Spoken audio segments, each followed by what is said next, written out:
It's Wednesday, and you know what that means. We're back live on the Big Mountain. Welcome back to the Big Mountain for another live episode on a Wednesday night at 8:30. You guys already know that because you're already here. We have a lot to talk about tonight. It's one of those things. We're like, we're going to do a couple things here, a couple things there, and I swear, Shit happens. Wednesday is the day. News breaks. Because we have Sacramento State news, which should not surprise mountain dwellers, but we do now know it is becoming finalized. Quick shout out, Stephen, Jerry, DJ, David Jurgensen, JEH in the house. JEH, thank you for the shirt again, sir. I'm going to talk about that shirt a little bit later. There was a request made today, but I'll let everyone hanging. It wasn't, I'm being a little facetious.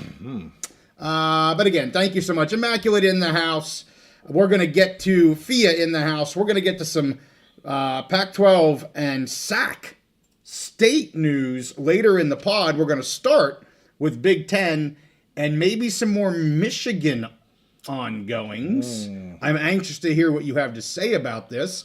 But hey, if you are in the chat or with us live, just say hi in the chat. We love to know who is here with us. And I guess we'll get started. You want to start with the spring ball? Yeah, let's talk about spring ball. Okay. It's spring. You know, they're in the chat talking about the weather. And, Yeah, we're talking weather. Yeah. Pennsylvania, we're going from 80 degrees to 40 degrees to everything else in between. It's stupid right So now. there's like an old Indian thing about the Chinook, which is it's like the spring wind. When the spring wind comes through, Yes. that means it's spring when you get the big winds. I think we're getting the big winds. I believe Stephen was mentioning it's windy in Ohio. Yeah. So there you go. Yep. Okay. Yeah. So let's roll right into spring ball.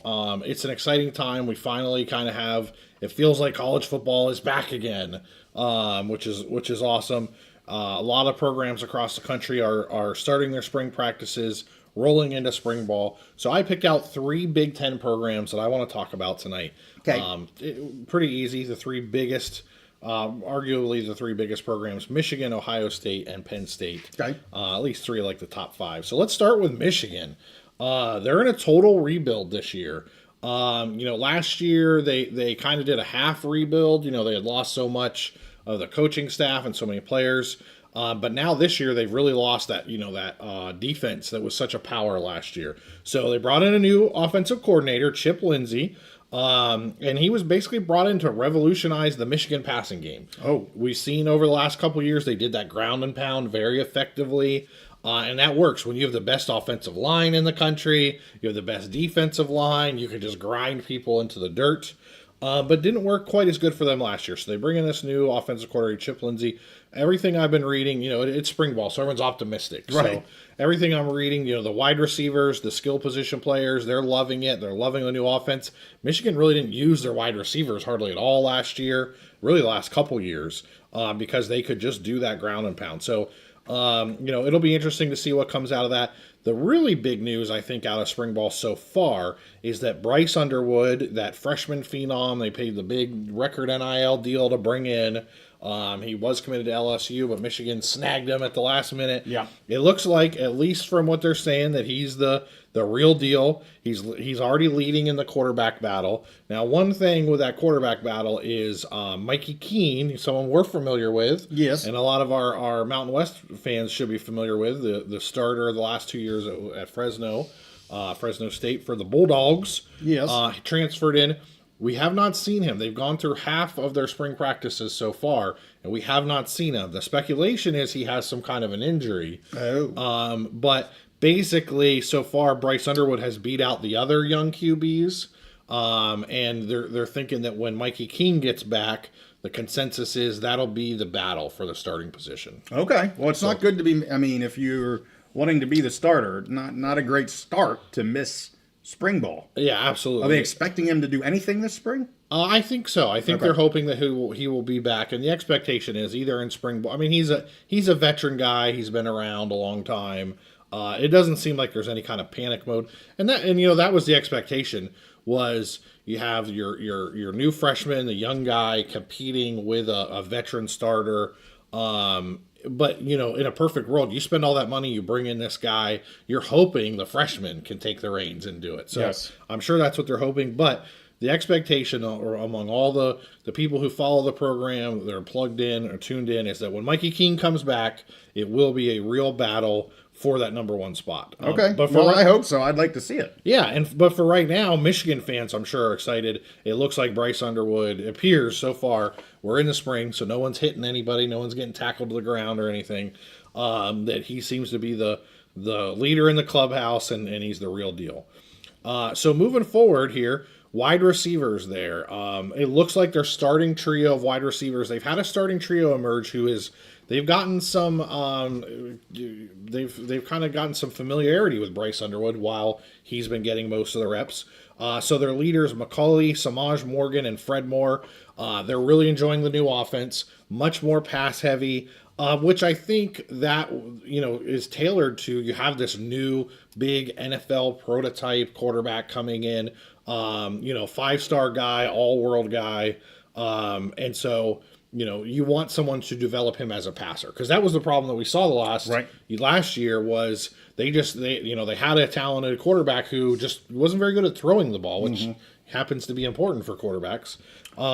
So this year, usually. So it looks like their passing game is, we'll see. Again, it's spring ball. They're throwing against really no defenses or light defense. But so far, McCauley, Samaj Morgan, Fred Moore, they have a comfort level with Bryce Underwood. They love the new offense, and things look to be going good. Now, what has been Michigan's strength the last couple years, the last 3 or 4 years as they made their national title run? Right. Their offensive line and their defensive line. Well, both of those units are complete rebuilds. Both of those units were very strong the last 2 years. The defensive line, they lost 3 starters to the NFL. But they brought in 2 transfers, big transfers, Trey Williams and Damon Payne, I think from Clemson and Alabama. And they're really trying to build just more depth. Instead of having those, war daddies like they had last year, they want to build more depth, be able to rotate people in. And those 2 players have hit the ground running. And really the offensive line it's a total rebuild. They have a couple players that got some starts under their belt towards the end of last year. I think it's going to be a stretch to think they're going to be that dominant offensive line that they were 2 years ago. But, can they use this spring to get a lot of reps for the young guys and just build some depth on the offensive line? That's really one of the questions that they're looking to answer right now, because I think they've identified some starters, but they don't have the depth that they had the last couple of years when if they lost a starter, they could just plug and play guys that were, starter capable. So that's kind of the story on Michigan coming. Well, I can tell you, Mikey Keene's going to need a good offensive line. Yes. Like Mikey Keene doesn't move very well. Yep. And will take a beating. Yeah. So I'm not so sure. We'll find out. All right. Okay. Who's up next? Let's move on to Ohio State. O-H. Yeah. So I'm not saying I-O. You just said it. I'm not. Got him. No. All right. So Ohio State, the Buckeyes, defending national champion. Every year, they're the best team in the country on paper. Some years it shows out. Some years they come up short for their incredibly high standards. So it's funny because they're in a bit of a rebuild mode, but they get to rebuild with all 5-star talent, like all across the board. Sure. So, Julian Sand coming in, sophomore quarterback, he's taken control so far. There's been a little, he hasn't, so... it's funny, you read on certain days and they say he's taking control, this is his team. Then he has a bad day and they're like, well, maybe it's still a battle. But for right now, it looks like he is going to be the guy, Julian Sand, most talented guy on the roster at that position. And I think a lot of the people around the program think he's the real deal. So we're in spring. He's getting those good reps. He hasn't totally grabbed it by the reins yet, but I think as we come out of spring ball and head into fall camp, he'll be well on his way. They brought him in to be the guy, so yes. He better be the guy. And I think the coaching staff feels like that he's exactly what they expected him to be. All right. So again, like we said, they're rebuilding everywhere, but they're rebuilding with 5-star talent. So in the secondary, they still have Caleb Downs, absolute stud. Yep. They bring in Devin Sanchez, 5-star cornerback. He has been turning heads in camp because they're replacing a lot of secondary members. There's a battle for that extra safety spot next to Caleb Downs. And Devin Sanchez, it looks like all the reports from camp, he's turning heads. He is the new, future NFL cornerback at Ohio State. Well, that's always nice to have a 5-star freshman come in and turn heads right away. Sure. And he's, they're going against arguably the strongest unit on this really talented team, the wide receivers. Right. And the word is Jeremiah Smith, no surprises. The dude is just dominating every practice, every drill, just doing Jeremiah Smith things. I told you I think he's probably the most talented football player in the country this year. Yeah. And he's in the middle of an absolute loaded, yet again, wide receiver room just filled with future NFL. So you have that looks like to be a good solid secondary again going against this top wide receiver unit with an all-world caliber player. Makes each other better. Absolutely. I mean, in practice, you're challenging the best of the best every day. And a call back to last week, Smith, one of your early best bets for Heisman. Yep. Get him in now so you can gain some of that value, and then dump him so you win some money. For anybody that's a bettor out there. Yeah. I had to go give a throwback for you. Buy low, sell high. There it is. All right. And is that how you make money? Yeah, imagine I knew that. I've been doing something wrong. Yes. Darn it. Yep. All right, sorry. I'm in rare form tonight, Steve. You are. All right. Okay. I want to talk about running backs real quick because Ohio State always has really good running backs, always has good skill positions. They bring back James Peoples. Everybody expects him to be the starter.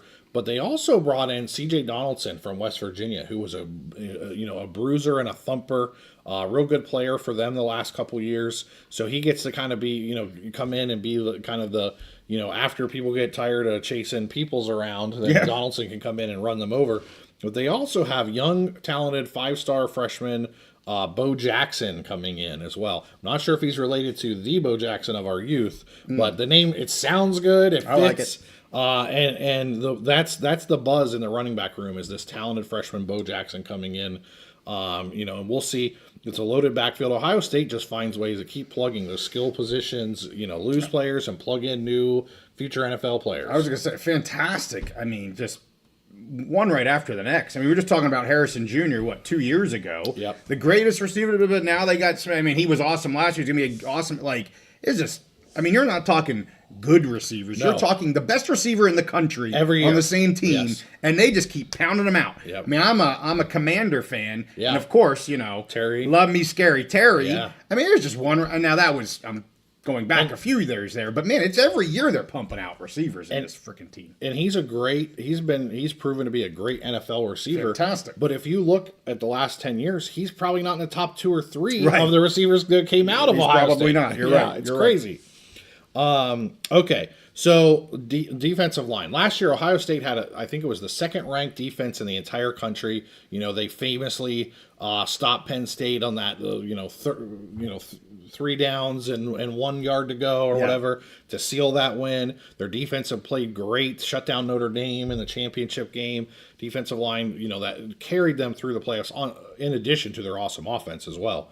But they had a fantastic defensive line. They lose 4 starters, all 4 likely going into the NFL draft. Okay. Or at least we'll get signed by NFL. So they lose all 4 starters. And really, they have a lot of young guys, a lot of 4 and 5-star guys. They're asking them to come in, contribute, try and make the 2 deep, either a starter or as a backup. And really just trying to build depth and see who emerges as one of those. Every year they kind of have this crazy psycho defensive end. So, it is a rebuild, but it's a rebuild with the best possible materials that you could ask for. Yeah.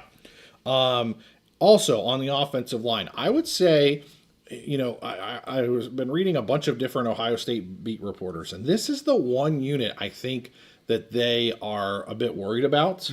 I think they would all agree that this is the unit that could give the team problems.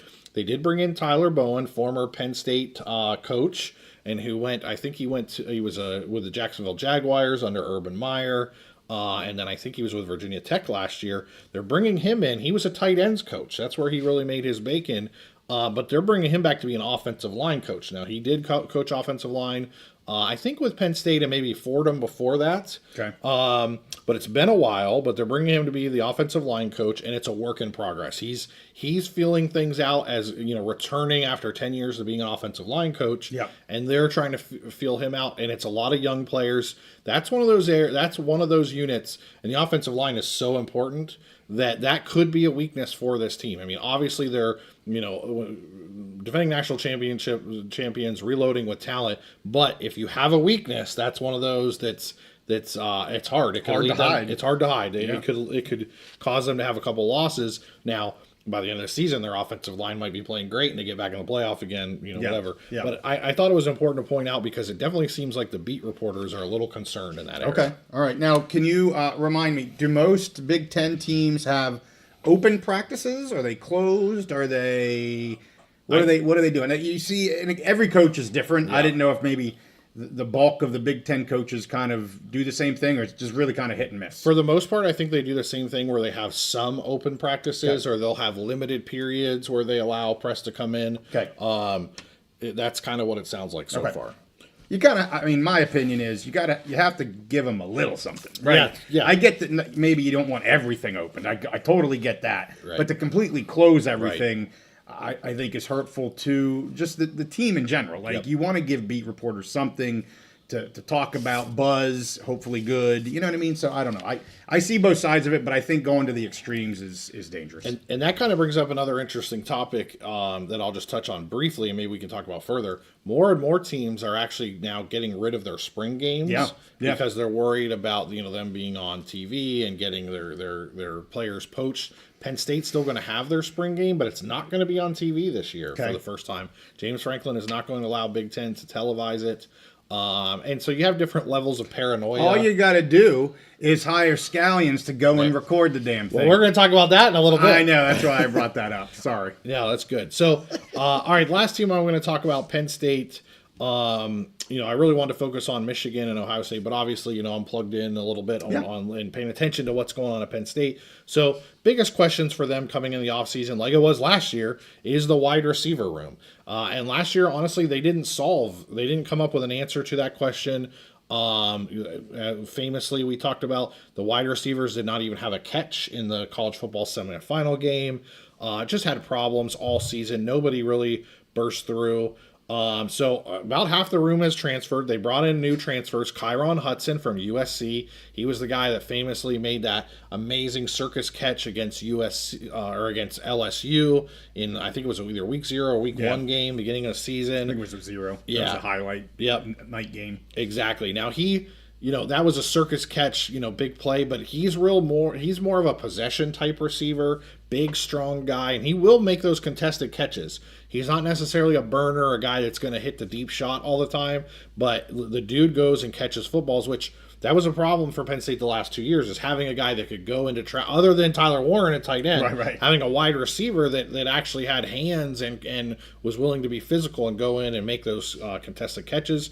So far in practice, it looks like he's that guy for them. And then the other guy they brought in was Devontae Ross from Troy. He was super productive. I think he caught over 100 balls last year for Troy. Lots of production. And it looks like from the drills, they haven't really named starters yet, but you can kind of, from the drills, you can glean who's up front in the lines. And those two guys are up to the front at every line. So two brand new receivers coming in, transferring in, and it looks like they're taking the job from whoever's left over there. Okay. And so let's talk about who's left, who returns. Tysier Denmark, redshirt freshman. I think we got to see him in 1 or 2 games last year. Really flashed. Was a big star, multiple star, 4 or 5 star, very high talent guy that they brought in last year, who just barely saw the field a little bit. They're thinking he may be ready to take that next step this year. I've seen comparisons to Jahan Dotson for him, which is a great comparison, especially at the college level. We'll see. That's a lot to live up to. And they also have Liam Clifford, younger brother of Sean Clifford, and Caden Saunders coming back. And, these are guys, they know the system. They're comfortable there. They didn't really do a ton the last couple years, but if they can step up and get some production, it can improve the room. And I do want to touch briefly on 2 freshmen, Matthew Otten coming in and Kobe Howard. They've been turning heads. Again, I think Otten, in some ratings, he was 4-star, some 5-star. Just 2 really talented guys. So there's potential there. We'll see if that potential turns into anything. So moving forward, the quarterbacks, obviously we know Aller's going to be the starter. He's the entrenched starter, comes back for the 4th year. What's really interesting is the backup quarterback battle. Ethan Grunkemeyer, also from Ohio, just like Drew Aller, had the same quarterback coach. He was a true freshman last year, saw the field, made a lot of he exceeded expectations, I'll say, in the practice and all that, to become that backup quarterback last year after Bo Perulla left. Right. But he's battling with Smolik, who's coming back from an injury last year, and the two of them are really battling. They're taking it, one day one guy has a better day. We'll see, who ends up as that backup. But that's one of the key battles they have going on there. So offensive line, which it really appears that this is the best unit that Penn State is returning this year. Okay. Which, if you go back 4 or 5 years, their offensive line was a mess every year. Yes, so right. It's kind of crazy now. Phil Troutwine comes in, brings his guys in, and now we're looking at the second or third year of just really this being a really good, dependable unit. These guys are big, they're mean, there's lots of depth. Honestly, they have at least 2 sets of starters, maybe more. So far in the spring practices, their 2 starting right tackles from last year, Anthony Donka and Nolan Rucci, have been out. Donka got hurt last year. Rucci finished this for him. They both played great last year, but both of them are out for spring practice, just kind of fixing up some little things, injuries. They're expected to be back for the fall. Yeah. But that has led Javen Williams, which is a local guy here for us, was a 5-star tackle. He's gotten almost all the reps at right tackle, at least all the starter reps, and has really shown out really well.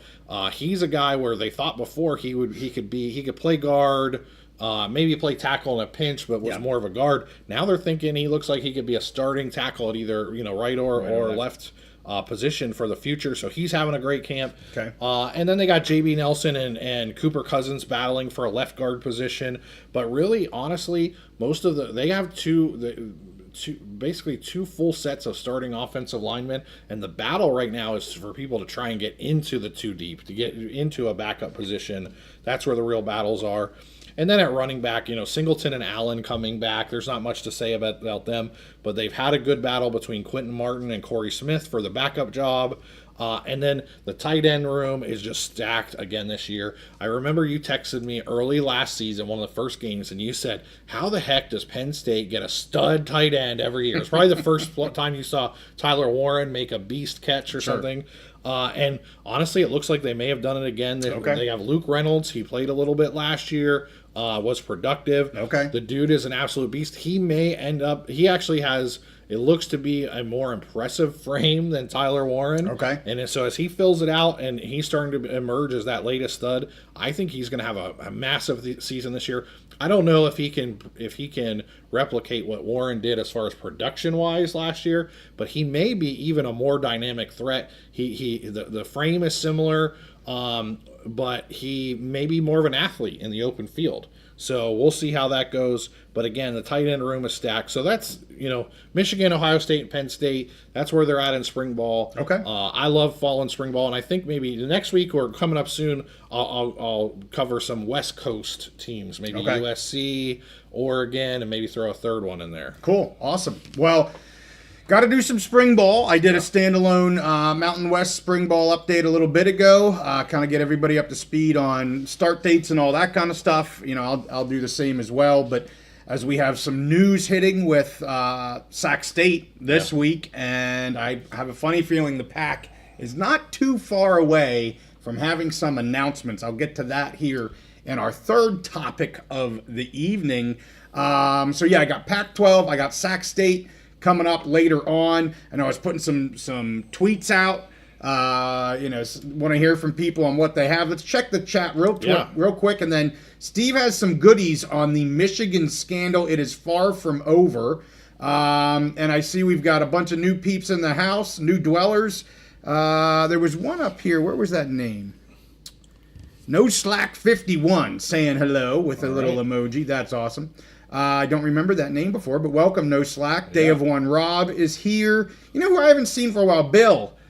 Surf City Bill. He changed his name. Haven't seen Surf City Bill here for a few weeks. We'll have to get Bill, that college football guy, to see what's going on there. We got Killer Demo, Go Fresno State, Pac-12 New Era 2026. Stick around. Killer Demo. We'll get the PAC news here shortly. Joseph Lindley's in the house. He joins us often. He's a follow-up with me on X. The Stable, I wonder, what's he saying? Is this the year for Penn State? Glad you're all covering a team that you know very well. Great content. I wonder if the stable is the same stable from X that likes to give me a hard time every so often. But he's okay. He's polite enough. Okay. Little jabby jabs, but I'm okay with jabby jabs. Well, he says down there he wants more Penn State content. Please keep it local. So keep it local. That's all. That's all Steve. That warms my heart. That's all Steve. Immaculate is engaging in the chat. Yes, which I love to Immaculate's see. here. That's great. I know. Sorry, he was talking a little bit up above. He sent me some info a little earlier. I didn't really have a chance to look at it. I know he's talking kind of FBS, FCS, the movement, new governance possibly. I know we're going to have him back on the channel here probably in a couple weeks after the House settlement is potentially finalized, hopefully, so we at least can do something, get somewhere. So we'll get Immaculate back on. And then there was one other thing I wanted to say, but I don't remember what. Go ahead. Oh, so Joseph Lindsay, somebody, maybe Immaculate had to block him, which is funny, which is interesting. Fia Corvetta, our Boise State fan, is in the chat again, which is cool. Always great to have Fia here. Very, very, lot of chats, a lot of great comments. Love having Fia when able to join us here as well. So we got Jason here, says go Lobos. I missed Jason. Hey, yes, go Lobos, absolutely. I didn't. Oh, Lee Fleming. I must have scrolled down way too daggone fast. Lee Fleming, he's a go Coug guy. He's got to take the place of Squeeze Money. We haven't seen Squeeze for a while. Squeeze Money. I saw Squeeze Money was on Twitter today, but he's not in the chat. Maybe he's on. He doesn't is unable to chat. I think he picks us up later. Yeah. But hey, appreciate everybody giving their shout out, given who the teams they're supporting, and love to hear it. J-Ray, wasn't Sac State supposed to announce their intentions already this week? Big announcement coming up. Kind of cat out of the bag from ESPN. News dropped about 2 hours ago. I got a DM from a certain someone saying, pay attention. And I went, ooh. I didn't know if that meant like now or if that meant tomorrow. They didn't put a timeline on it, but they just said soon. Well, soon was really soon. Now, hasn't come from Sac State yet. Has not come from Sac State yet. But it has come from ESPN, sourced from ESPN, and I will get to that later on. I don't want to get ahead of ourselves. No. Yes. Don't want to get ahead of ourselves. I have a lot of info, some of which I can say, a lot of it I can't say yet. I want Sac State to get out in front of this. But yes, the news came from, was it Pete Thamel, ESPN, stating about their move to FBS. So, let's see, what's this? Saw a clip from Mafia, mentioned you guys, questions your sources. Okay, whatever. Maybe they want to come on the show sometime. Yeah.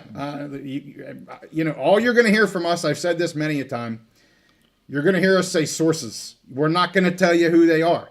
I think you're going to see one of them being Sac State, which is happening right now. We have been super clear on this channel about Sac State, about where they're headed, and that I have said many times they do not have a landing spot in a conference, and I see them going independent. Guess what, everybody? They're going independent. That was sourced. You're not going to get any more than that from us. Believe it, don't believe it. I think both of our subscribers going as high, going up as quickly as they are, followers, a lot of awesome dwellers, great. If what is it, College Football Mafia doesn't want to believe us, they do their own show. I don't care who they go find their own damn source. I don't care. All right, let's get to. You have anything else on that? Well, I'll say this is our show. You mentioned Sac State. Oh, we can easily talk about Florida State. I mean, look how consistent we were with that. We said for a long time, Florida State had a spot in the Big Ten. The Big Ten was interested. Finally, so we have the settlement, and some people question that. National reporters question that for a little while. Yeah. Then we get the settlement, and a week after the settlement happens, the buzz on all the national reporters is, wow, Florida State and the Big Ten are talking behind the scenes. No kidding. Okay, Tumasta, shots not fired. I'm being funny. Haha. Oh. They can do their. No, he's laughing. He's laughing at me. Yes. Thank you, Tumasta. They do them. We do us. I think we've been very solid on FSU. We're going to be proven right. And again, that's not why I'm here. I don't need this. But I do get tired of who are your sources and what is this? Just enjoy it or don't enjoy it. Whatever. But we're going to be right about Sac State. Very, very right about Sac State. And I have a funny feeling once the PAC information comes out, we're going to be pretty damn accurate about the PAC as well. Yes. So, Michigan scandal, I want to hear about what's going on. Yeah. So, I texted you earlier this week because I was hearing some things about Michigan, and I really questioned how much of this I wanted to put out. But, I said, Steve, you should put it all out. Yeah. So we talked about doing an episode, but instead I said, you know what? Let's share what I'm hearing with our dwellers, our most loyal viewers. They come to our live show Wednesday nights, which, this is a big reason why we do this show. We love the live show. We love interacting with our dwellers. So let me tell our dwellers what I'm hearing about Michigan. And this was not something, I didn't go looking for this information. Sure. A person who has kept me up to date on a lot of stuff in the Big Ten came looking for me that wanted to tell me about this. So I think a lot of people have been following in the news where we're seeing those, there's class action lawsuits and different things against former coach, it's Weiss or Wise, who was hacking into female students' accounts, getting their personal photos and things like that. So my source got in contact with me, and he was kind of giving me some of the backstory around that and how because I don't want to suggest necessarily that these investigations are connected, the Spygate or whatever we're calling the Connor Stallions Gate and this other thing, but kind of indirectly they were connected in certain ways. And so what my contact is telling me is that at one point the NCAA investigation had to be slowed down, and they had to be careful about what information was being released to the public at the request of law enforcement officials who were investigating Weiss. So for those people who are like, why is this taking so long? Well, the NCAA moved so long. But in addition to a normal investigation, they had to slow things down because law enforcement they were seizing computers. They were looking at all kinds of stuff within the University of Michigan athletic department, within the football program, because this was a football coach, a football staffer, who they were investigating for hacking and all kinds of crimes like that. Yeah. So that part was interesting. Then as we got talking a little more, he dropped some more interesting knowledge on me, again, that I want to share with dwellers. So from what I understand, leading up to right as the Big Ten was kind of starting, the NCAA had notified both Michigan and the Big Ten that they were investigating, they had certain information. And so as the Big Ten is suspending Jim Harbaugh two seasons ago now, right, and as they're getting ready to travel to State College, to Happy Valley to play Penn State got word that University of Michigan not only had their signs from the sign stealing stuff that was made famous on the Netflix video with Connor Stallions, they also had practice footage in season, that season of practice footage, and they were told that there were multiple other teams that practice footage had been found with, like formations and plays and things like that in season from that season, up to 3 possible teams. I know Penn State is one of them. I'm not going to, I have a speculation on who one of the other ones is. I'm not going to name them right now, but I thought that was really interesting. And there was even discussion back and forth. I don't know exactly who started the discussion and who offered it, but between the Big Ten and Penn State of not playing the game. Now it would have been, if that was the case, it would have been ruled a no contest. It would not have been a forfeit.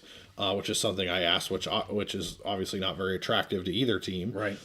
And there was, I won't say pressure, but maybe a request from the Big Ten to Penn State to, hey, go ahead and play the game, change your signals, do what you got to do. We suspended Jim Harbaugh. We'd like you to play the game. This is important to us and our media partners. And if you say you're not going to play the game and we have to cancel it, then we're going to owe some money back to Fox and everybody, and everybody's going to get less money. So basically, we're asking you to take one for the conference. Well, can I just jump in? Yeah. That's not Penn State's problem. Well, that's Michigan's problem. Yeah. Well, they would also lose money. They made it Penn State's problem. Yeah. I know that. Yeah, but to go to Penn State and say, oh, you got to take one for the team so that we all don't lose money, even though you did nothing wrong. It was the other yo-hos that did. Yeah, I get why they did it, but like you're kind of making the bad guy the victim. Yeah, and it may not have played out exactly like that. It might have been just kind of a discussion, and they decided to move forward because it was better for everybody in the conference, including Penn State. I understand. Yeah. So, anyways, I thought that was interesting. There's a little bit more information. I'm going to hold for a little while because I want some. There's some more things that are going to come out. So we may do a future standalone episode on this if I can confirm some more information.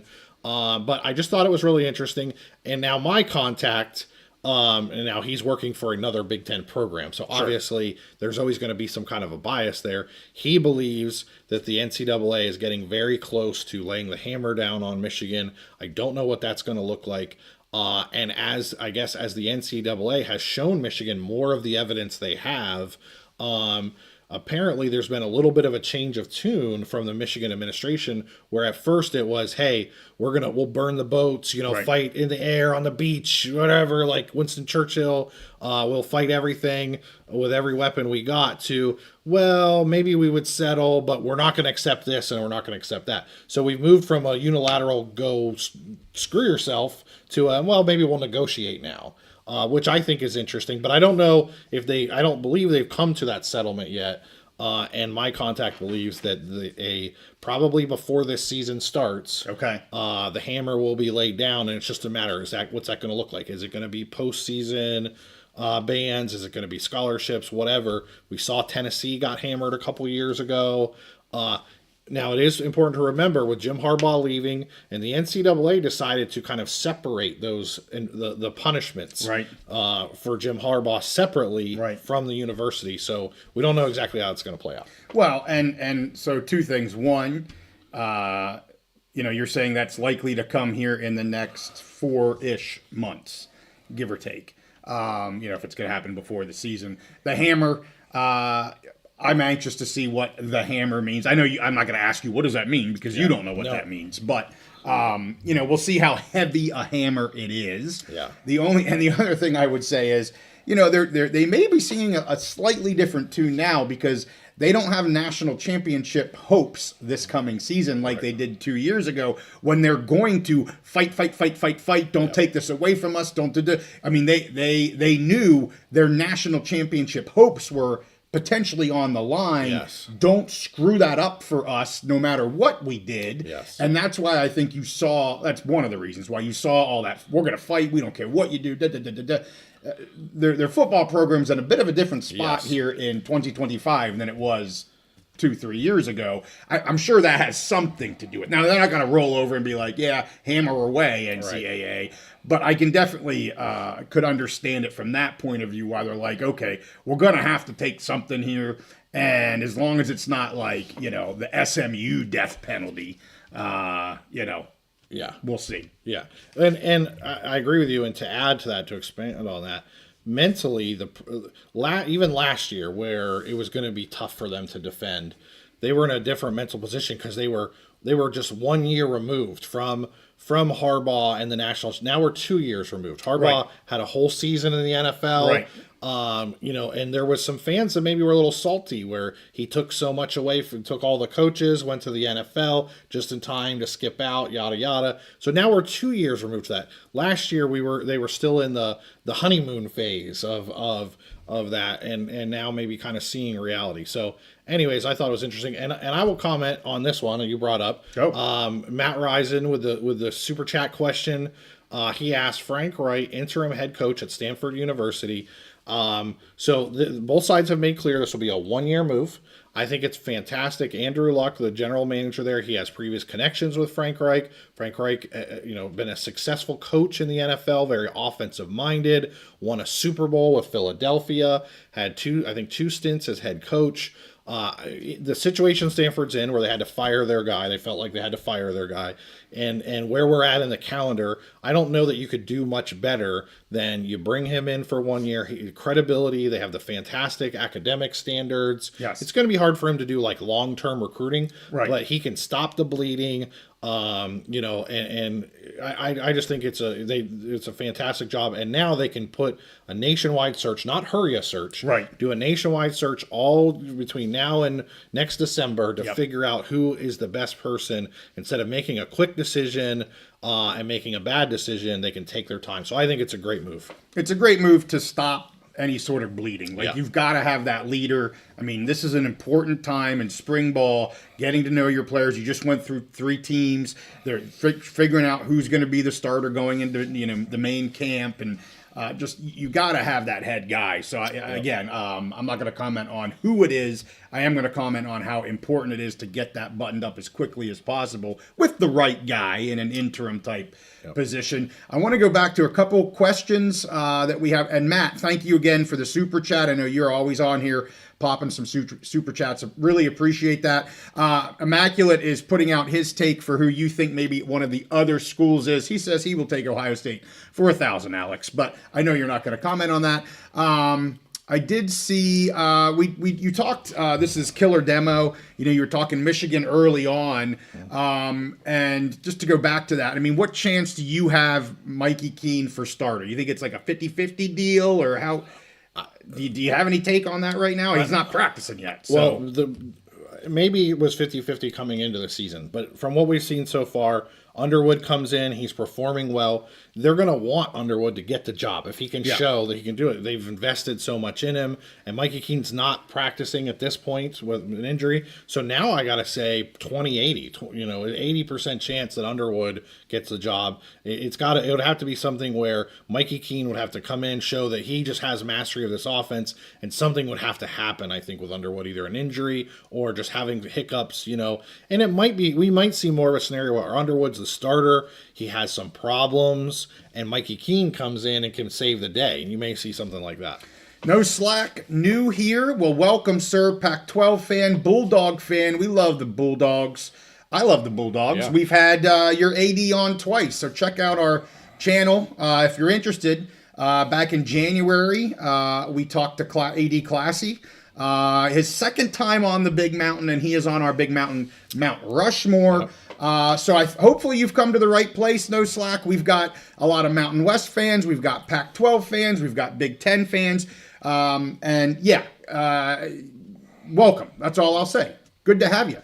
And then the other thing I saw, Tyler Nelson asked a question, Steve. Down lower. It's the same one. I think he copied and pasted it. But we'll go down here. Les, welcome. Go Blue. Hail to the victors. Sing it. No. Okay. I'm 0 for 2 tonight with you. I meant to say we are earlier when you brought up Penn State, but I missed it. I'm not going back. Okay, so Tyler Nelson. Oh, go. I'll say, so we obviously have some Michigan fans, and I agree. You mentioned about the death penalty, like as long as it's not that, and obviously it's not going to be that. Right. The business of college football depends on Michigan. Like they are one of the top brands. It's not going to happen. It's a matter of what those other things are. Right. So, okay, Tyler, we're going to answer Tyler's question, then we're going to go to the Pac-12. Jay, I want to see if college football got issues with Sac State isn't football, but the rest of the Olympic sports, especially basketball, being in the bottom of Division I. Yeah, they've got some work to do, I think, with some of their Olympic sports. Their basketball team hasn't been fantastic. Well, even their football team this year. I mean, they struggled on the football field. But, I don't think 1 year makes a team. And clearly they are investing. They absolutely want to move. FBS are moving at this point. I don't say want to anymore. They are moving football to FBS. And I think they're doing what they can do right now, hiring the coaches that they've been hiring, showing that they're going to be investing in the programs and the facilities. Lots going on there with the facilities right now. I don't think past results predict future outcomes or something. Yeah. I know that's kind of lame to say, but that's what I'm going to say. I think it all depends on, we've talked to ADs. We've talked to Gloria Navarez. We've talked to a lot of people. And the ADs will tell you, when they have that leadership from the president, from the boards and whatnot, that give them, not just say, hey, we want you to win, but we want you to win, and we're going to help you get there, giving you the finances, giving you the support. That's what it takes. And they have a president in Dr. Wood that is talking the talk and walking the walk. People early on were like, oh, is this all smoke and mirrors? Is he just saying things? And I knew pretty early on, no, this is legit gonna happen, and it is happening. And there's more news to come out with Sac State. What do you want to say to that? Well, so you're the Mountain West guy. You have to be kind of unbiased and all this stuff. I have been openly rooting for Sac State since we first started talking about them, as I thought the Mountain West should bring them in once as a backfill. Yeah. I love what they're doing. And they, correct me if I'm wrong, they just hired Mike Bibby as the basketball coach. Correct? Yes. Sac State. Yes. Yep. They're bringing in Shaquille O'Neal's son. Shakir O'Neal. Shakir O'Neal. They have NIL money. I believe they play at least some of their games in the arena where Sacramento Kings. They've talked about it. They have apparently an arrangement. Okay. We'll see where that goes. All right. So possibility there. On the football side, bring in a young coach who's killing it on the recruiting trail already. Oh, I mean, absolutely killing it. Yes. Like, as they move up in the FBS, he's already getting players that are the players that he's bringing in are FBS caliber players already, even though they've been at FCS. Right. And like you said, they have leadership, a university president who's committed to this. They have fundraising. Now, we'll see if all that fundraising comes through. But we talked to Mr. Wood there. Luke's the president. Yeah. Josh Wood, who heads up their NIL efforts. They're raising tons of money. They're invested. I mean, I like everything that's going on about them.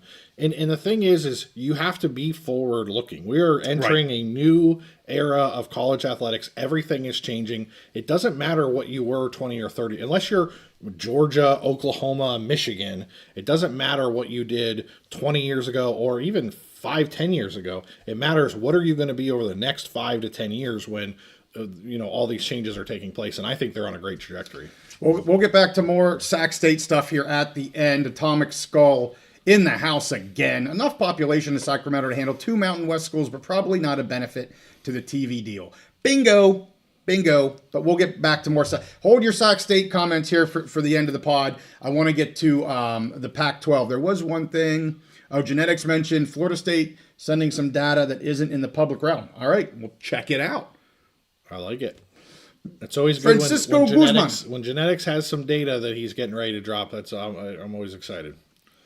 Okay, Francisco, hang on to your comment with Sac State. I'm going to move to the Pac-12. A couple things I want to talk about here with the Pac-12. No major news right now. I do want to point out again, thanks to JEH, wearing my Beavs shirt because I can. Built not bought. Built not bought.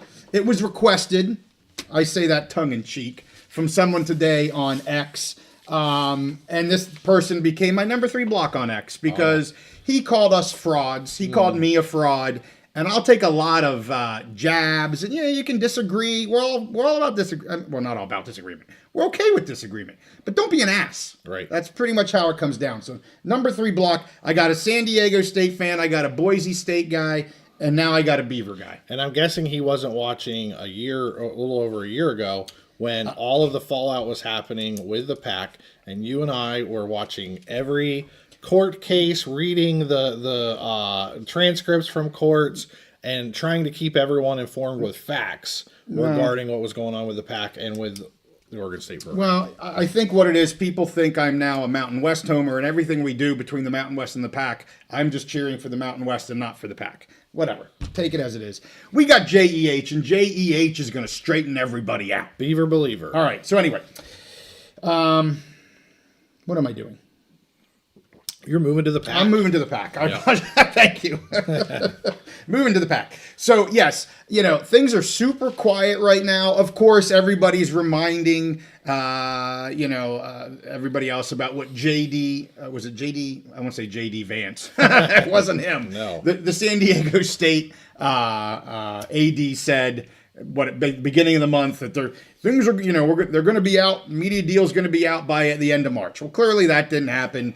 He's been known to kind of get ahead of things. And we reported that the week after that happened, there was a meeting where, he and maybe others were told, hey, zip it, zippy. And, they've been pretty zippy or zipping. for the past 3-4 weeks. I do think it's close. I'm not going to say it's imminent, but I do think at least the media deal is close. From what I'm hearing, I would be, at this point, I would be surprised if it goes past April. I really would. I think we're likely to hear a media deal, and I'm not sure how much detail we'll get behind it, but I think there'll be some sort of information that there is a media deal for the PAC here this month. And additions may come with that, and they may wait a little bit. I don't have timing of that nailed down very, very well. But I do want to show. I put up a graph, and this is a little bit more based on history, kind of where are we today. And so I'm going to show a couple tiers here, Steve. And tier 1 was kind of that first bite at the apple, where you had your first 4 Mountain West schools leave that really started this PAC rebuild. The real PAC rebuild was underway when Boise, San Diego State, Colorado State, and Fresno State, announced publicly on X that we're moving to the PAC. Mm-hmm. And I have Gonzaga here in tier 1. They're probably a tier 1, tier 2 type of deal. Probably make more sense if they were in tier 2 because they weren't in that first group that was like, hey, it's happening. We're doing it. Kind of an intermediate step because they're at it for basketball. Right. And, yeah. But then, quickly after tier 1, they went for those 4 AAC schools pretty quickly. Yep. And you could tell I'm sure that's what was pitched to the Mountain West 4, that, hey, here's our plan to now go after the AAC. We've all heard what they've they were pitching, not in terms of dollar amounts, but pretty aggressive media numbers that they were likely using. We heard KC kind of talk about that with us here just earlier this week. And then so the AAC 4 came out and they were invited, right? That is known now. That was kind of back and forth for a while. They 100% got invites, that coming from the Memphis AD. And all 4 of them then turned down the PAC. And at the same time, we've now learned, and I don't know if the timing was exact. Again, I would say Connecticut, UConn probably came a little bit after the AAC 4. They were probably a little bit later than that, but before tier 3, I would think. And we now heard, there was a comment about a move was going to shake. I don't remember the exact quote, but there would have been a move that shook the collegiate world or something like that. I have been told that move was UConn. I've said that before. I've put that on X. That school that was going to shake the college world or whatever, realignment world or whatever, would have been UConn to the PAC. So there you have your, kind of your first 2 tiers. And if the PAC got everything they wanted, they're done, right? There's no tier 3 or 4. Right. They're done with tiers 1 and 2. They got who they wanted. Whether they got all the AAC schools or not, who knows? But if they at least got 2 or 3 of that tier 2, we're done. We know what's going, and we may not have a media rights agreement yet, but they're good to go with their additions. Yep. So as we all know, tier 2, they didn't get anybody in tier 2. Right. So I do believe they had tier 3 as kind of their backup plan to tiers 1 and 2, right? And we all know again what happened there. They went after UNLV and Utah State.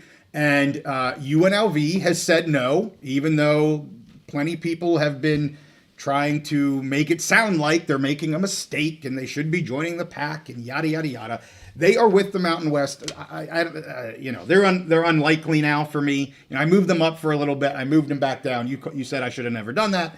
Be that as it may, they're very unlikely. They have it way too good. Again, you heard that from KC. We've been saying the sweetheart deal that they have in the Mountain West is I don't know how they're going to leave that. I mean, it's just the money is there for them to stay. And their goal is they want to get to a P4. Which exactly. They view Big 12 as their destination, and it's easier for them to get there by staying in the Mountain West than it will be to go to the PAC. Exactly. Yeah. And I mean, the whole grant of rights. I'm not going to say UNLV is the only. I mean, we heard Gloria Navarro said the Mountain West presidents, the members, crafted the grant of rights. But they also knew what they had and what they, shall I say, had to give to certain members in order to stay. Utah State, we now know, thought they were more valuable than everyone else, right? So UNLV and Air Force got more percentage of payments than what these exit fee and poaching fee payments than what the rest of the Mountain West did. Utah State felt that they should receive something more. Now, I don't think it was necessarily a UNLV percentage, but probably on par with Air Force, right? Yeah. They probably thought that, hey, we should be, because of basketball and because of everything, we should be with Air Force, right? So 3 schools should be getting these kind of increased payouts. They did not get them, and that was kind of the straw that broke the camel's back, and that's when they switched to the PAC to become the 5th Mountain West member to the PAC. We also heard from KC, and he gave us data yesterday or 2 days ago on Hawaii that I had not heard before. Like, you kind of heard the rumors that the PAC maybe's interested in them, but we never really heard exactly what was going on. And KC really let us know the PAC was very interested in Hawaii, very interested in Hawaii. And they didn't come to an agreement. There was a cost-benefit analysis, as he said, between both parties, both Hawaii and the PAC, that for whatever reason, it didn't work out. I'm going to take a step back and say I may have gotten ahead of myself slightly, misworded some things this morning on X, where I made a comment that the PAC missed on Hawaii. JEH saw it. He's on X now. He follows us. It didn't offend him, but it offended a few. I did hear from Casey, and Casey quoted it and just said, hey, maybe a slight misrepresentation. I asked Casey if I should change it. He said, no, you're fine. But because I want to be trusted, I don't want to be a fraud, and I want to put forth good data, I did change the tweet. So if you see a deleted tweet, that's why. The headline was, PAC misses on Hawaii or something like that. And again, it was probably a little more mutual than what my headline made it sound. So I apologize. JEH knows. He said he didn't take any offense to it. And if JEH doesn't take offense, what do I care? Well, JEH is a pretty reasonable guy. He's a pretty reasonable guy, yes. So anyway, there's tier 3. And not everybody on X is very reasonable. That's a very good point. Our dwellers are reasonable. Yeah. I like pretty much. Even our comments on YouTube are, for the most part, rarely do we have to delete an inappropriate comment on YouTube. Rarely. X is a whole nother bag of poo. So now I've got, tier 4, and tier 4 is when they came out and said, hey, I don't think they called it a regroup, but that's pretty much what they're doing. They're like, hold on, timeout. We have to stop. We've gone through these 3 tiers. We don't have 8 full members yet. You have to have 8 full members to be a conference. And they weren't under pressure at that time, but don't let anybody tell you, and this isn't JY hating on the PAC, they had to do a regroup because they thought for sure after these 3 tiers they would have 8 full members. Sure. Now, if they want to move on and do a 9 and a 10, yeah, they could do that, but they wouldn't be under the pressure per se to have a conference with an 8th full member of what they have now. Are they going to get it? 100%. And we've been clear that they're going to get an 8th member. It's not an issue of, are they going to be a conference or not? And I see that on X. I see Mountain West fans saying, you're not a real conference yet. And I'm like, okay, that's a low blow. I've never said that. I won't say that because it's a low blow. I get why Mountain West people say it, but I'm not going to say it. So right now we're in that regroup. And as you have heard from me, again, no news here, but their contingencies here are Texas State and St. Mary's College. We have said they are locked in. That is the last that I heard. I know that's still kind of old. I don't say old. It wasn't that long ago that I dropped the episode that they're locked into the PAC. But that's still where we're at. I think at this point it's been taking so long because they're still working to get their media values up. They're trying to get as most bang for the buck as they can. I think that's likely going to mean some of those non-traditional windows.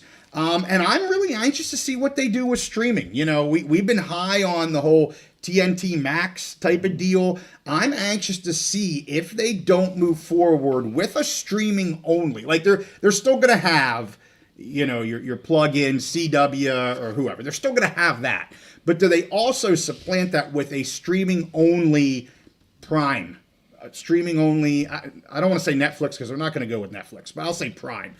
That's what I want to see. If they get a partnership with a streaming only organization, I think it's unlikely, but I'd be really entertained if they did such a thing because it is kind of It is the next step. Like, whether people want to admit it, whether they really want to go to Prime to watch football, that is the next step, in my opinion. Yeah, and honestly, my guess is what they would prefer to have is what we saw with TBS and Max this last couple years, is where they're on the TBS channels, but then their games are also streamed on Max. I'm guessing they would prefer that, which is maybe something they're working out. Now, I wanted to, I don't know if we can bring your tier chart here. My bad. Yeah, no, it's all good. And honestly, I mean, tier 1, they hit their targets. I mean, they got their big targets. Those were the biggest targets. They got those. Yep. And tier 2, like you mentioned, was basically a big swing and a miss, which had to cause them to reevaluate. Now, here's the thing with tier 2, and I want to be consistent with what I've been talking about. Okay. I think the biggest issue with tier 2, part of it is, I mean, they were obviously interested enough to listen to the offer. Sure. And they've said the offer wasn't good enough. Right. But I think part of the issue with that is a lot of those AAC teams feel like there's a very good chance that they will have an offer from the ACC as backfill when the ACC gets poached. And that's even more likely now that we have this settlement and all of that stuff. So I think that led to complications for the PAC that maybe they didn't anticipate fully. Right. And then, so like you said, they went back for tier 3 and they tried to go after UNLV. And by then, UNLV was happy, they had gotten this great deal from the Mountain West. Right. I mean, they have everything they want and they need right there. Now, I will say, and I remember there were some PAC fans, especially PAC-2, Oregon State and Washington State, fans kind of poo-pooing Texas State as, we don't want. Now I think they've kind of come around to that. A lot of them have come around. Yes. When we started talking about them, we got lots of shade. Yes. Over the last 3 months, and I don't mean our dwellers. Our dwellers know what I'm talking people on about. X. But there's a lot of people that have started to warm up Yes. to the idea of Texas State. And I think that's good because, again, it's not about what a program looked like 12 years ago. It's what are they going to look like 5-10 years from now. Right. And Texas State, honestly, can be very much on par with some of the schools that they had in their tier 2 list of what they would have been in the PAC. Right. So, I mean, if they can get Texas State, you've said before you believe Texas State will be the next member, which I think would be the 8th football member. Correct. I think that it would be a great move for them, and I think PAC fans should be happy about that. And honestly, I think St. Mary's makes a lot of sense to come along with Gonzaga for basketball. We've seen you posted about the how much money the Mountain West is getting from the tournament. We see how those shares work. Yeah. St. Mary's is a good basketball school. You pair them with Gonzaga and those good quality programs that they poached from the Mountain West. Yes. The Boise, the San Diego State, and they could build a really nice basketball conference. The football conference is never going to be what it was before. That's just not. And it's probably not going to be a Power 4 level conference. And I don't even think we're going to have Power 4 anymore, as I've been clear on. But I think they get Texas State, they get St. Mary's. I think they can put together a pretty solid football conference and a very good basketball conference. And I think PAC fans should be happy with that if that comes to fruition. Now, where they'd have to get concerned is if Texas State doesn't end up materializing. Right. And then they're looking at what are we doing? Then maybe they have to go back and talk to Sac State again, and maybe PAC, Sac State to PAC or whatever. What was the theme? Sac-12, Pac-12. Sac-12, Pac-12. That might become a reality. The only thing I'll say, I want to move to basketball real quick. I do see a lot of chatter about Texas State coming for zero media value. That rubs me the wrong way. I think they're being taken advantage of. I don't think. I mean, who's sitting in somewhat of control? And I'm not saying they're coming in at 100%. Don't get me wrong. Yeah. But to say they have to come in at 0, I think is that's tough. I think that's tough, and I don't understand that. I don't understand why specifically Pac-2 fans think that they should be able to get Texas State at a 0, and maybe they will.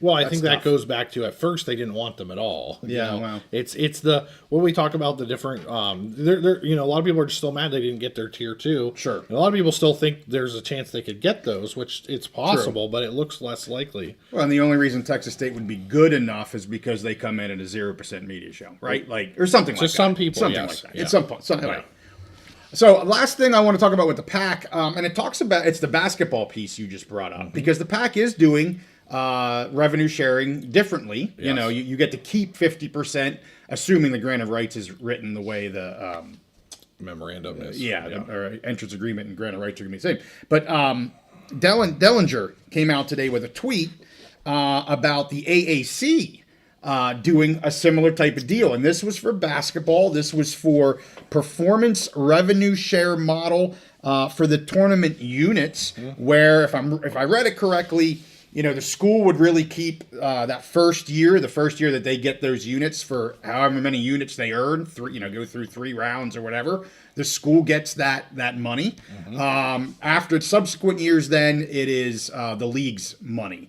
But we saw the AAC and Commissioner Pernetti come out about a month and a half ago with really the first one of the group of 6 that is putting a limit, or not a limit, a bottom on what their expectations are from members through NIL. Like, we're expecting you to pay out, I believe it was like $10.5 million over 3 years. I think that's going to become the norm for G6 conferences.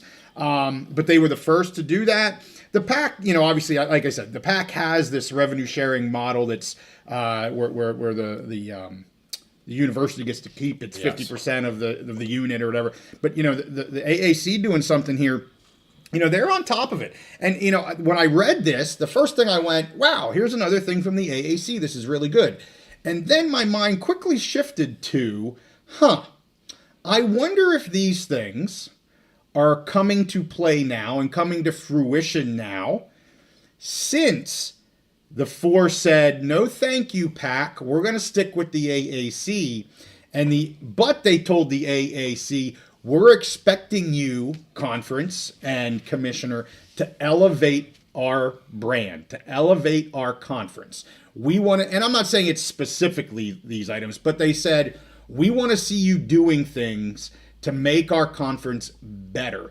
And so, it's just interesting to me right now that we're still talking about the AAC 4 and the PAC still wants teams, and the AAC's doing things to help elevate their conference, and in this situation, give money to Memphis or whomever has a good basketball program, right, to get them more of that revenue share. It just, is it coincidental? Maybe.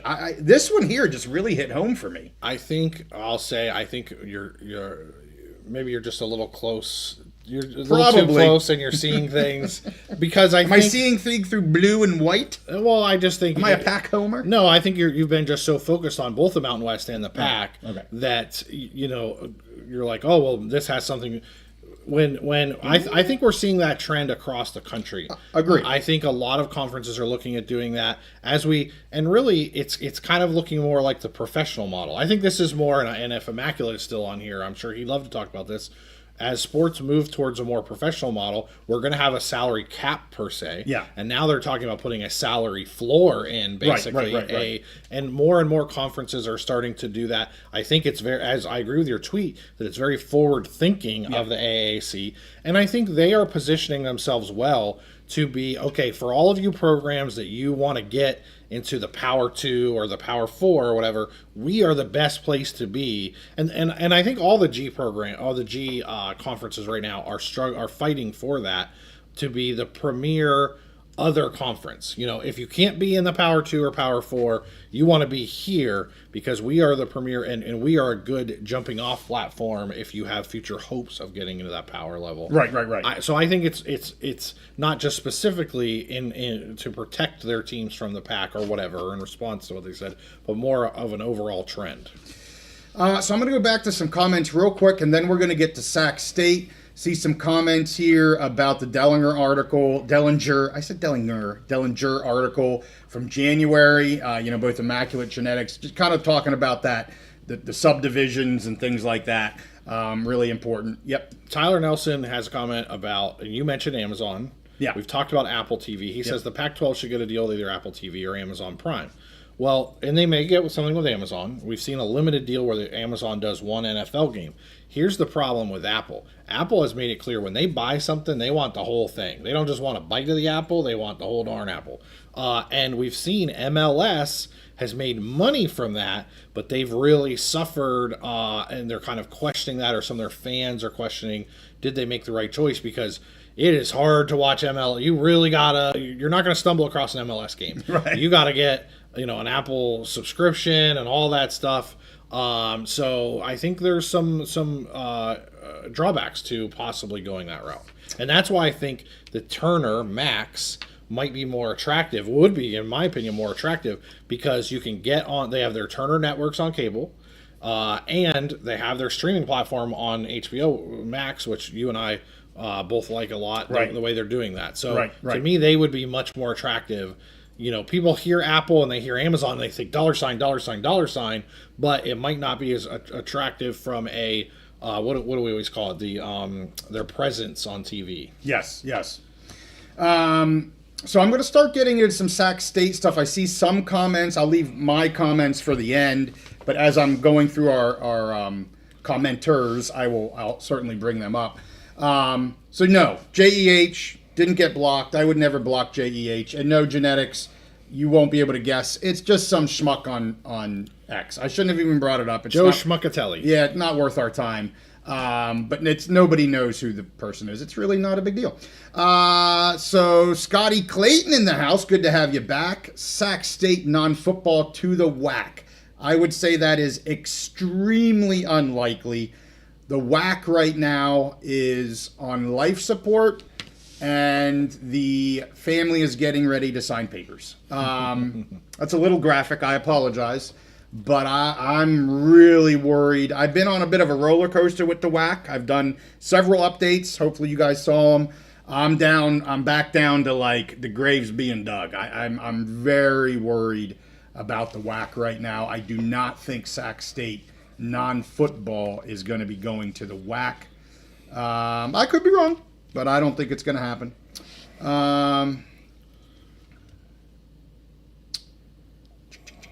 Wicker, thank you, Day of One Rob. He would know. He's a San Diego State guy. Wicker. I think it's JD. Pretty sure it's JD Wicker. Oh, it could I'm be. 90% sure it's JD, but Wicker is the last name. Yeah.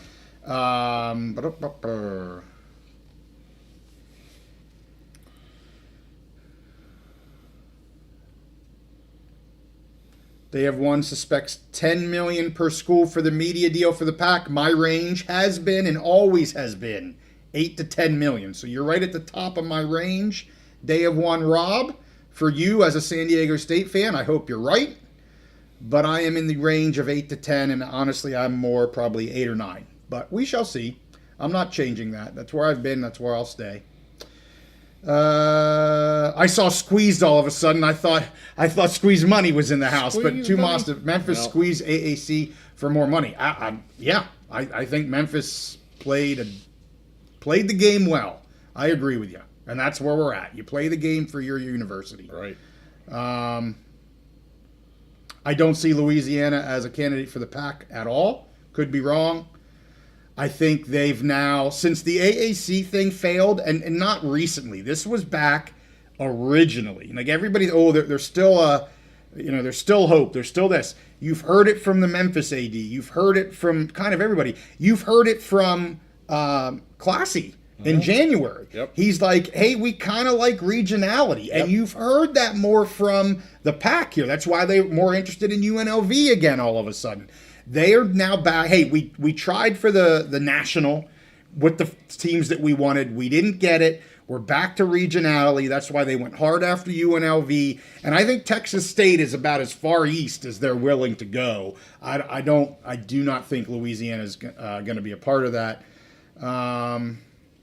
Do not buy the story about Hawaii declining the PAC. Yeah, killer demo. Like I said, I think it was I don't know if They just didn't mutually come There to were, I want to be very clear, and I did have another person that we get into a good conversation. There was not an invitation, so it wasn't that the PAC wanted them and invited them, and Hawaii said no, we're not accepting the invite. That did not happen. So I want to be very clear, and I was clear on X today. They didn't decline anything. It didn't work out. We're going to leave it at that. Happens. Didn't work out. And I think everybody in life, when they have business dealings, they go look at a car, they go look at a house, and as you're talking, you just realize this deal isn't the right for both sides. You know, it doesn't mean that they put in an offer and it was declined. It just means both sides, they looked at it and it wasn't mutually beneficial. Yeah. So Atomic Skull, are we going to hear something about the Mountain West media deal? Not for a little while. You're going to hear from the PAC first, 100%. They'll be out of the gate first. And then the Mountain West will come. They know the Mountain West knows who their partners are going to be. It's going to be CBS and Fox. I don't know where TNT is going to end up. My guess is probably with the PAC. But the Mountain West has they have their partners. They've been working with their partners. You heard Gloria Navarez tell us they were ahead of schedule. They're not in any rush with that. So I'm not. When are we going to hear? I don't know. They've already said this summer. That's what they said before the whole thing blew up. So I'm going to stay with what they said originally. Summer. Rumblings. So thank you for coming on, Rumblings. Appreciate you chiming in again. And you mentioned this, I think, on our episode in a comment. We knew the PAC declined Hawaii from interviews with Hawaii at the time. Yes, and again, I don't want to... Again, I just want to say there was mutual interest. And as Casey said, the PAC was interested. I'm not going to go any further than that. Like, it is what it is. Some people opined, well, they were only interested for football only, or they were only interested. We don't know. KC didn't tell us. I'm not going to speculate on what that was. But there was mutual interest. 100%, no doubt in my mind. It wasn't just Hawaii asking the PAC to please hear us. No, the PAC was also interested in Hawaii. I think leave it at that. Yeah, between KC's episode and what you've said, I think Have I said it too many times tonight? I think we could just leave it at that. Okay. Yeah. We'll leave it at that. Yeah. Nothing more from Hawaii. I may be missing a few. I want to get down so we can get to Sac-12. There's that question again. We talked about that. Freddie Jimenez in the house. Good to have you, sir. Fia thinks PAC should add Texas State at a full share. If I'm Texas State, I'm asking for a full share. I mean, but doesn't mean you're going to get it.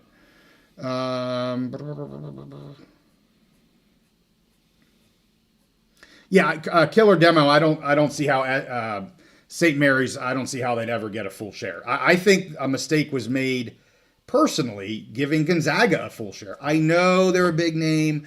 I know ESPN's maybe interested in the PAC because of Gonzaga, but 80%-ish of revenue, media revenues, come from football, and Gonzaga doesn't have them. So I'm sorry. Anybody that's a Bulldog fan, I apologize.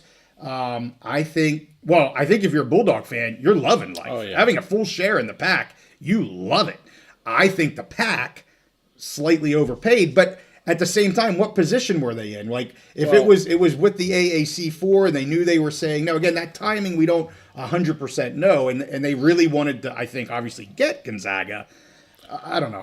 I struggle with that. Well, here's the thing, and I talked about this earlier with there could be an okay football conference, but a really good basketball conference. Right. That 80% comes from the average conferences. The 80% of revenue is football. If you have their football media pegged at, let's say, 10 million, that's not going to be 80-20 if they get a really good basketball deal. If ESPN comes in and gives them a good basketball deal, it may be much closer to 50-50 revenue. That's a good point. The 80% applies more to the big four, with their revenue. Good point. I guess remains to be seen. Maybe, I'll be proven wrong. All right, let's get down here a little bit closer to the bottom. Just kind of, there it jumped. I don't know why it does that. It's annoying. Luke Fletcher, Hawaii and Pac-12 couldn't come to an agreement. Yep, like we talked about. Thanks, Luke. Good to have you back on. Tanner's here. I know Tanner was saying he was excited for some Sac State information. So let's talk Sac State. I think we're pretty much caught up. Keep that chat going, everybody. We're getting close to the 90, 100 people again. So, as was reported about an hour or two, before we went live, Thamel, ESPN releases that Sac State is applying for FBS status as an independent. I don't know what to say. We've been saying that for a while. Yep. I don't want to be too big-headed or sound like an egomaniac, but not a surprise to us, not a surprise to me. Was given information over the weekend that I knew it was coming this week. For those that follow me on X, I put a little nugget out there. Teaser. Something might be happening this week. And then, of course, nobody knew what the hell I was talking about. This is what I was talking about. And, I'm anxious to see the announcement from Sac State. So, again, I don't want to get out ahead of this too much. I do have some of what Thamel, there it is, our producer's all over it. You stay vigilant, dwellers. Ooh. News is coming, hinty. And, there it is. Actually, I put that out, I guess that was Saturday. I don't know. Anyway. PWB Productions. He's on it. He's like, I know he's going to get there eventually. But we also have a couple things that Thamel put out today. So I want to get them up on the screen as well. And, again, basically just saying, as I said, looking to ask or apply to the NCAA to be an independent in FBS. I would be shocked if that doesn't get approved. I absolutely think it will be approved. And what else is it? I know I have two of them. They've already filed a waiver for the transition as an independent, which again requires the NCAA approval. The second one here from Thamel talks a little bit about what about the rest of it? What are they going to do? And right now they're in the Big Sky. I do not believe they will be able to. I'm very confident that they will not be able to stay in the Big Sky after 2025. So again, this is for 2026 is what we're talking about. This isn't coming this coming year. This is going to be for 2026 is when all of this happens. So they'll still be in the Big Sky, everything for 2025. Come 2026 is when football will play independent, and the other sports, all other Olympic sports, will have to be in another conference. We had a question about the WAC. I don't think it will be the WAC. I think the WAC is in trouble of even maintaining survival in 2026. I don't know where that's going to be. I mean, I can't sit here and say, oh, yeah, it's going to be the West Coast Conference. We've seen the Big West has done some things to add members recently. There's plenty of conferences in the West Coast that are looking to add schools. And so, I think there'll be many suitors for Sac State with their Olympic sports. So I don't think that's going to be a problem for them at all. And remember, we've talked about this many times. They are in the top 20 DMV. Is that what it is? DMV? DMA? Yeah. Whatever the hell it is. Media market. Media market, thank you. In the nation. Yes. In the nation. And so now, they can almost do a little bit what Hawaii had done for their local programming. Of course, their away games were owned by the Mountain West. But Hawaii owned their home games, and so they went out and marketed it on their own. It was Spectrum at the time. So now, Sac State's going to do the same thing, but opposite. They'll be doing it for their home games, and they're selling, a market that's top 20 in the nation. Yep. And they get to keep all of that revenue, right? They're not sharing it with anybody.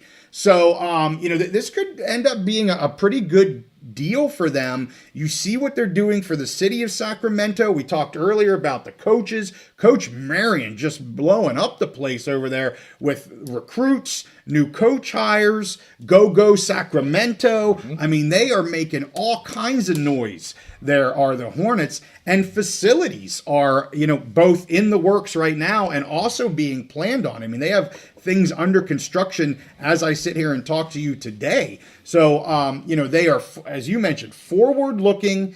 They're looking to the future. And it was kind of, as Dr. Wood said, FBS or bust. Now was the time. And I'm going to go all the way back to when we had Josh Wood on, and you made a comment about, wow, this is almost, there may not be another chance at this. Like, it's almost now or never. And I don't want to overstate that, but with the new governance model coming out, again, immaculate genetics, we're talking about that earlier. We don't know what that's going to look like. And I think it's actually important to show everyone, like, we're not waiting on the new governance. We want to be, and I think Dr. Wood actually replied to Immaculate on, which subdivision, and he replied, we're going for the top. Like, we want to go all the way up as fast and as high as we can get. So they're not going to wait around for whatever that new governance is going to be. They're going to control their destiny to as much as they can.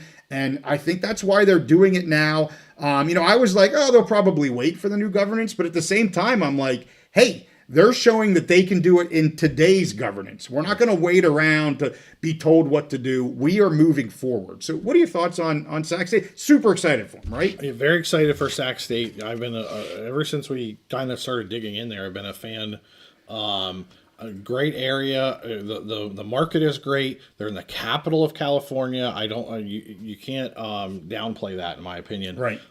They, two new exciting coaches in basketball and football. Yep. I'm very excited. I think they can put together a really awesome schedule as an independent. Yep. I think including some PAC teams, some Mountain West teams, where they're at, the geography, they can put together a great regional schedule out there. I've been a fan of that. I was from the very beginning, when all this went down last year, I've been a fan, or I've been a proponent of the Mountain West, at least considering them for an invite.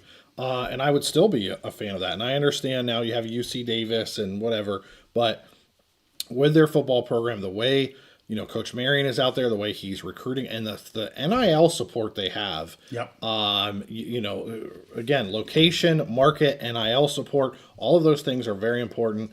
I'm excited for them. And honestly, and I think I mostly agree with Immaculate on this, the new governance, I think, is going to look, people are, again, so a year and a half ago, we told people, stop thinking about Power 5. Right. It's Power 2. Well, stop thinking about FCS and FBS. Right. The new governance model is going to be tiers by how much monetary investment you are willing and able to make. So you can be, I think the new governance will be, you can be in whatever tier you want to play in as long as you can pony up the cash. Right. And, if they can do what they said they can do, with the NIL fundraising, they can play in any sandbox they want if they can come through with that. So I love what they're doing. I think they're forward thinking. They're thinking about the next 5, 10, 15 years of college athletics and not focused on the last 5 or 10 years, Yep. which I think is great. So I'm very excited about that. And then the last thing I wanted to say, what did you say about the, there was something about the media market, and anyways, that's pretty much it. I just think Well, they're I got a couple more things to say. So timing. That's a lot. I want to talk about the timing. They hit this timing window. We had this time period where NIL became legal, and it's wild, wild west. Right. And now with this House settlement, there's at least going to be an effort to rein that in and control it, regulate it in some way. Well, there's like a 4-year period where they have taken advantage of this. They raised money. They got commitments. I mean, they all out effort, and it looks like they're going to leverage that into moving up a level. Right. So they've played their cards right, and I don't know if it's luck. I'm not going to say it's luck because we've talked to Dr. Woods, the president, Yep. his brother who's in charge, and it's obviously not luck. They looked at the landscape and they've taken action. And they're improving their university. So I say kudos to them. And I want to be clear on a couple things. Number one, this is a new Sac State. We had the question earlier about what have they ever done, and look at where they're at. And I get it. You got to put it on the football field, and you got to put it on the basketball court, and yada, yada, yada. I get that. I understand that. But this is going to be a new Sac State. And there has been a ton of planning done by this university and the leadership of this university to get them to this position. Now, some would say, was it done quickly. Okay, it probably was. But again, the timing is Strike so while the iron's important hot. right now. They got to strike while the iron's hot. They saw the opportunity. And just because it was done quickly does not mean it was done poorly. I think it's been done very well. And there's been a lot of things looked at from, as I say, going independent, being able to sell their media values or their media rights. They know what that value is going to be. They don't have an agreement yet, but again, working with consultants and media advisors, things they know about, where they're likely going to get in terms of a media value.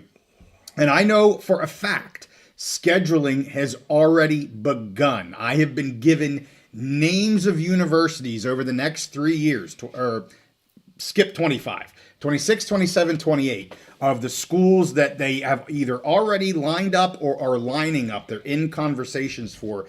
And I will tell you, you're going to be pleasantly surprised with the type of schedule they're able to formulate here. I think they've really set themselves up great. I'm anxious to see who the teams they're able to get in to Sacramento. It's easy to get a big name school hosting you. Yes. Oh yeah, you come to the big house, we'll host you. Right. But if they get some big name schools to come to Sacramento, which they're gonna, I hate to say have to do, but they're gonna do. Yeah. Man, I'm just really excited for what this could be. The only other thing I'm going to say, because KC did bring this up on the pod, was that the Big Sky just recently, it may have been last week, I mean, it was super recent, just increased their exit fee from $250,000 to $1 million. I wonder why they did that. I a funny feeling they knew something was coming. I think we all knew something was coming, but If I'm Sac State, I don't pay it, and I pay the $250,000 Right. and say get in contact with my lawyers for the rest. Right? Yeah, sure. So anyway, that was all we had. I may do a standalone episode on this tomorrow. Again, with the news dropping from ESPN tonight, I got able to get into a little bit more of it. I didn't know when it was going to hit. Yeah. I was told it was going to hit this week, and again, it hasn't come from Sac St. So I'd really like to wait until they're able to put out their announcement with everything for us to do a standalone pod on it. I don't want to just use this source reporting from Thamel, but it is 100% accurate. Everything he said on there is exactly what I have been told as well. And I'll just say it's a good source. I'm not gonna say anything more than that. It's a good source. All right, let's go back up here real quick. We'll hit some comments, and we're past 10 o'clock, so it's my witching hour. My wife's gonna get pissed. All right, where are we at here? Okay, Thomas Kell, still don't clearly understand why the Mountain West went for Davis instead of Sac State. I would say if you listen to our comment, our discussion with AD DeLuca with Davis, I think there's a lot more to it than just the headlines that are being made. And I'm not knocking Sac State right now by any stretch. But there's a lot of depth from the academic side of things. And you get people, it's not about academics, it's all about athletics. I'm going to tell you right now, for the Mountain West, it is about academics and fit and agriculture. A lot. I mean, part of their focus in that demographics is on the agricultural side of things. And you look at their ads, and that's one of the pieces. So there's a lot to it. And I think the Mountain West over the last year and a half to 2 years they already knew who their targets were going to be. For when something happened, you heard Gloria Navarez say that. They knew who their targets were going to be. And for now, Sac State's just not one of them. I'm not saying it won't be in the future. It just isn't right now. And there's something to the fact of Davis was only coming in. They weren't bringing their football program. Correct. So you didn't have that complication to worry about, where Sac State is all or nothing. Right, they want their football program and basketball program. Luke helps us out. It's DMA, designated media area, market area, 20th in the nation there for Sacramento. Nothing to sneeze at. Yeah, Tanner, I don't know. I really don't have a good answer for you with where they're going to land for football sports. I have a better idea of where they're not going to land. well, and here's the thing. We asked KC about this. everyone is and I understand why. They were worried about that with Northern Illinois. They're worried about that for Sac State. But we might be 2 or 3 years down the road from a reality where the Olympic sports are all separated into regional conferences anyway. So that may not really end up being really important. Okay, we get into some funny talk about Cordon Bleu, Culinary Institute, and University of Luxembourg, and Antarctica State. Yeah. Hey, University of Chicago, don't try. They're still Big Ten members. You just don't try and steal them. They haven't played football since the 30s, I think, in the Big Ten. But yeah, immaculate. Good point. Much harder to do scheduling in the second half of the season when they're pretty much chock-a-block with in-conference games. I mean, come week 5 or 6, it's pretty much in conference. So it'll be interesting to see how they handle that. It will be more difficult, absolutely. I will say though, there are a lot of, if they're willing to travel, there are a lot of power programs who they have spots towards the end of their schedule where they love having a pay to play team come there and. Yes, the SEC does that. Other power programs do that as well. And Steven says, not going to lie, I'd like to see some MAC teams play Sac State. Yeah, not likely though. You don't know. I think it opens up a lot of interesting possibilities for Sac State. Luke says Sac State Pac-12 2029. Yeah, they'll have a landing spot eventually. I mean, they're not. I don't think they're going to be an Indy for a super long time. There will end up being a landing spot for them for sure. But, again, there was a short window for them to do what they felt they had to do and needed to do. And that's what they did. And more power to them. I'm anxious to see their announcement. I'm anxious to see what else comes out in terms of, hearing more about scheduling, hearing more about eventually where their Olympic sports end up. And if we end up with an 8-team PAC, a scheduling agreement could look very attractive there because of the regionality and everything. I've talked about that. Yeah. I can tell you I don't think there's one. When I brought that up a little while ago, I kind of was shooting from the hip, but I'm like, hey, that actually makes some sense. Now, I don't think there'll be a scheduling agreement per se, but, back to Immaculate's point where you've got, you kind of need conference games because you only have 8 schools. Yep. Wouldn't be surprised to see several PAC teams, future PAC teams on Sac State's schedule. And guess what? They're regional too. Yes. So, hey, with that, we thank you guys for watching. This got a little long. Of course, news happens on Wednesdays, and we're the first, hopefully the first, to bring it to you guys. Had some new commenters on. Thank you guys so much for joining us. Thank you guys so much for all of your comments. It makes our life so much more interesting when we can follow you guys and follow the chatter. With that, I think we'll send it out.